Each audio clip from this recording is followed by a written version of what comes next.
നമസ്കാരം, ഞാൻ ഡോക്ടർ ശാലിനി കൃഷ്ണ. നിങ്ങൾക്ക് ശരീരവേദനയൊക്കെ അനുഭവപ്പെടാറുണ്ടോ? അതുപോലെ തന്നെ ഈ അസ്ഥികൾക്ക് സന്ധികൾക്കൊക്കെ വേദന, ഭയങ്കര ക്ഷീണം, ഉറക്കക്കുറവ്, ഇതൊക്കെ ഇപ്പം ചെറുപ്പക്കാരിൽ കണ്ടുവരുന്ന പ്രശ്നങ്ങളാണ്. ഇതിന് പല കാരണങ്ങളുണ്ടെങ്കിലും പ്രധാനമായിട്ടും ഇപ്പോൾ കോമൺ ആയിട്ട് കണ്ടുവരുന്ന ഒരു കാരണമാണ് വൈറ്റമിൻ D3യുടെ ഡെഫിഷ്യൻസി. അസ്ഥികളുടെ ആരോഗ്യത്തിന്, രോഗപ്രതിരോധ ശേഷിക്ക്, ഹോർമോൺ ബാലൻസിനൊക്കെ, മൊത്തത്തിലുള്ള എനർജിക്കൊക്കെ, മാനസികാരോഗ്യത്തിനും ഉറക്കത്തിനു പോലും വൈറ്റമിൻ D3 സഹായിക്കുന്നു. അതിനാൽ ഇതിൻ്റെ ഡെഫിഷ്യൻസി ഈ പറഞ്ഞ കാര്യങ്ങളെല്ലാം ബാധിക്കാം.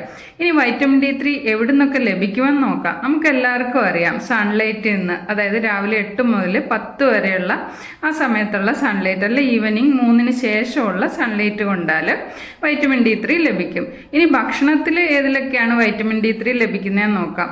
അതായത് മത്തി, അയല, ചൂര, സാൽമൺ തുടങ്ങിയ മീനുകളിലും, മുട്ടയുടെ മഞ്ഞക്കരുവിലും, കൂണ്, മഷ്റൂം ഇല്ലേ അതിൽ, അതുപോലെ തൈര്, ചീസ്, പിന്നെ കൂടാതെ ചില പാല്, ബട്ടർ, ചീസ്, ജ്യൂസ്, ഇതിൻ്റെയൊക്കെ കവറിൽ ഫോർട്ടിഫൈഡ് വിത്ത് വൈറ്റമിൻ D3 എന്ന് എഴുതിയിട്ടുണ്ടാവും. ഇവയിലും വൈറ്റമിൻ D3 കിട്ടും.